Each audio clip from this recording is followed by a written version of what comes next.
Back to school doesn't always look like excitement. There's often tears, meltdowns, shutdowns, yelling, getting really anxious, and really just resisting anything that you want to kind of put towards your kids. If your teen is having big emotions as they return to school, this episode is for you. It's about able to understand what our teenagers are going through, how we can help reframe things the right way so they can actually get through and turn up on the right time and the right day and feel motivated to go. And also how you can help create some compassion around yourself to understand that this isn't personal. This is something my kid's going through. I can only do so much. And how we're going to navigate that pathway through your own self as opposed to just thinking about the kids throughout this one. So my name's Jordan. I'm a teen mentor. I coach parents and kids, all things about development, confidence, resilience, and also being able to create calm household within all the chaos of the world. So for this episode, we're going to walk you through why emotions spike at school, what not to do as a parent, and what we can absolutely do to support our teenager so that we can make sure they're getting the support they need, but at the same time, you feel like you're supported too, because this isn't just about them, this is about you too. And the more we can look after ourselves, the better we're going to be able to be to look after our teenager and our kids. So, why big emotions show up at school? School transitions, whether it's from year to year, from primary school to high school, whatever it is, there's always changes, there's always uncertainty, and we never really know what we're going to go into next. Well, as parents and grown-ups and adults, we've been through this transition. We know it's hard, we know it's challenging, but we also know that we will get through it. For our teenagers out there and our kids, sometimes they feel like it's not going to be okay. They feel like there's this loss of control, their identity's changing. Oh, who's going to be in my class this year? Will I be my friends? Is this going to be another situation where I have to come up against another bully, or this next year demands so much academically? There's so many different things. And so being able to understand all these reasons why and trying to navigate it down to the things which really matter for your individual teenager is going to be really important.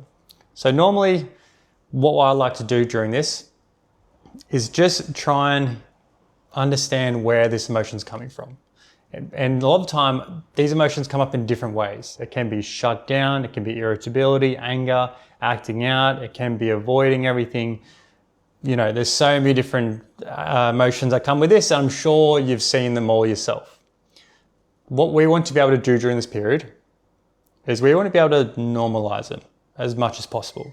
We just want to be able to turn the pressure cooker down on this just enough, and eventually we can kind of get our say. But it's more important that we concentrate on the pressure cooker that's happening, the way the teenagers are heating up and getting caught up in their own thoughts.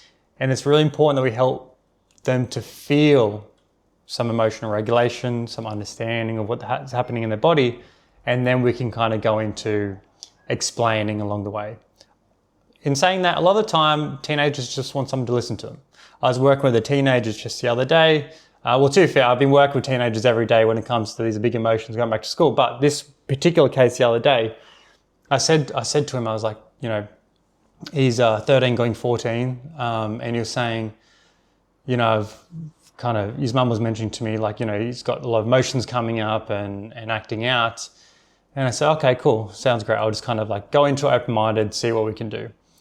And I said to him at the very start, I said, you know, I'm going to ask you about school, you know, do you want me to help you with some pointers, or do you just want me to listen to you? And he basically just said, I just want you to listen to me. I said, okay, sounds great. So he's telling me about, you know, how important it is that he does well this year, more pressure, how he is in between friendship groups. So it's kind of one of those things, he doesn't really know how it's going to turn out. You never know how much has changed over the holidays. And a number of other things are related to just a whole lot of uncertainty. And when I asked him at the very start, I said, you know, how anxious does this make you feel? How stressed? And he goes, oh, it's like an 8 out of 10. I was like, okay, cool. And so we had this conversation. I just listened to him, kept my ears open. And I said at the very end, I'm like, how do you feel now? He's like, oh, about a 2 or 3 out of 10. Which is amazing, considering the fact that I didn't really do much except for be an active listener. I asked curious questions. I was someone who was just there to support him, but I wasn't in there to kind of jump in and fix, which leads me into some of the things we don't want to do. The big mistakes that can actually set off our teenager more than anything. We don't want to say things like, you'll be fine, or, you know, you've done this before. and make them feel like they're understood and you're not really listening to them. But what I want you to make sure we do is we make sure we act and come in with this open-minded curiosity to ask the right questions. Because a lot of the time what we find is we rush into certain things and we try and act, to solve the problem, because to be fair, it's hard on us as adults and parents and role models, is that it's really hard for us to watch our teenagers go through these tricky transitions because there are big emotions. It is hard. It's not easy to listen to stuff, especially when they're freaking out and they don't know what they're going to do and, oh my God, my life's going to be over. It's really hard to listen to this kind of stuff. But jumping in to fix a problem is not going to make the problem go away. It's just going to inflame the problem, which is why it's really important we make sure that we don't jump into this. We just, like I said, open, curious, just ask the right questions. And so I want us to make sure that when we're doing this, we're really trying to go into, in like a way, it's called motivational interviewing, where you're asking questions to lead them down a particular route, for example. So for example, like when it comes to being able to help a teenager feel like you're being listened to at the same time as solving the problem. If they say, oh, like I don't want to go back, I hate school. Okay, like, why do you hate school? Is it because of you're unsure what's going to happen when it comes to, your studies? Are you unsure about what is going to happen with your friends? And they go, oh, like it's more to do with friends. Okay. Is it a friend that you know? Is it a friend that what do you think? Like, what are some of the things you're thinking about when it comes to friends? And trying to get them to like break down the things slowly and slowly.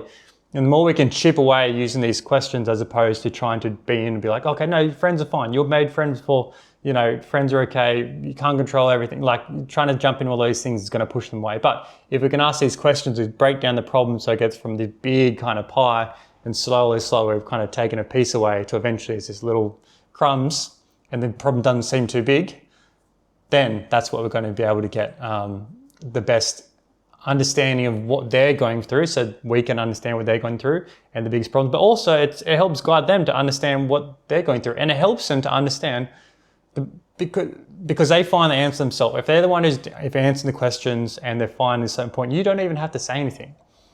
They'll find the answer themselves. And it feels a lot better that way because it's almost like they're listening to themselves talk about it as opposed to getting a lecture from you, which is why it's really important. So being able to ask the right questions, being open and curious is going to help them to get there. And at the same time, validating what they're feeling. Oh, like it is tricky with friends. Sometimes it's hard to know what's happened during the holidays. And so, that would make you feel anxious or stressed. And then from there they go, oh, my parents are really listening to me about this. Okay, that's cool. Like that's great.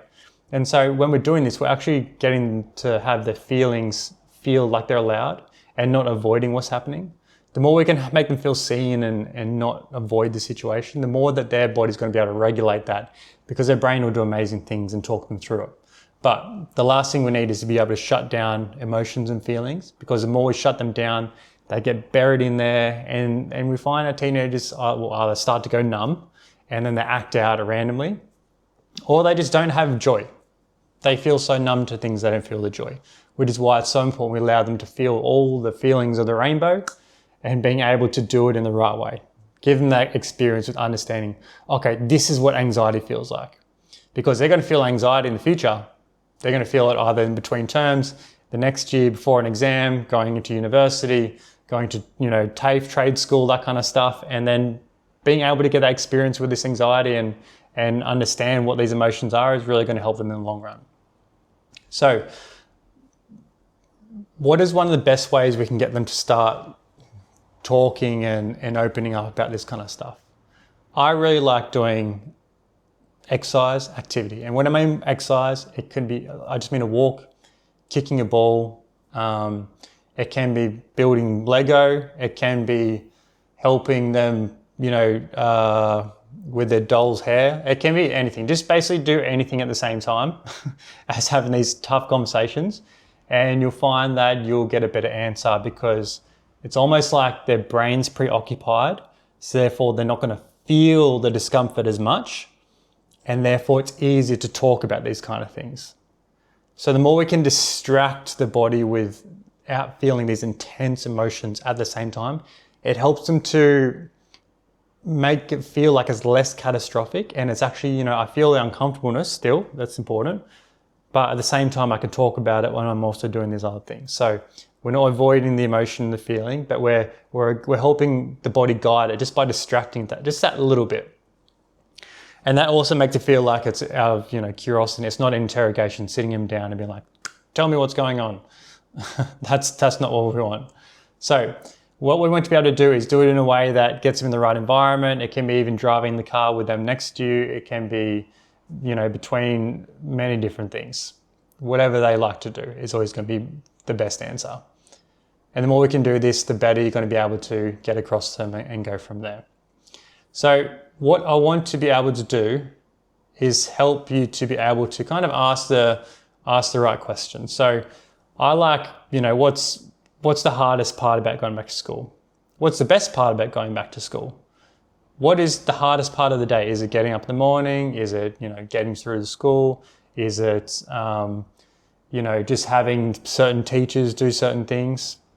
That kind of stuff. And then what even helps a little bit? The more we can get into the answer and help question, they're going to feel like you're listening to them, and they're going to make sure that, when the time comes up later, you can also come back on these answers. We're like, okay, you said morning was really hard. Like, how can we make these mornings help? And what can we do to help you get there? And if we can get a better understanding of what's going on and find that area, then that's going to really help us too. So what we want to be able to do is, when we've all kind of gone through all this stuff when it comes to understanding what's going on and all these big emotions and helping them to kind of regulate a little bit more, then what we can do is we can help them to build this strength, this capacity, this resilience to kind of go back. Well, I actually got an email just yesterday from one of my clients saying that one of the things I spoke about with her teen who's going from primary school to high school is that I mentioned to him, it's emotion, like the anxiety, it's going to be tough, and it will feel like everyone's eyes are on you. But I said, it's kind of like, almost like a snake sometimes, where their other kids are sometimes, or more often, more anxious and afraid than you are. So it's not as if this one thing is, everyone's looking at you being like, oh, you're the new kid. Everyone's new. Everyone's got this kind of coming back from school, holidays, going to a new school, going to a new year. Everyone's going to have this kind of level of discomfort. And he was actually saying that to his friends, which was awesome, because now he's helped spread the message, and that really means it's sunk in. So being able to say things like that, you never know, because at the time when I said to him, he kind of disregarded it. He didn't reply to me at all. But it's funny how these things stick. Sometimes when you say these things, it doesn't really feel like they're listening, but they actually are.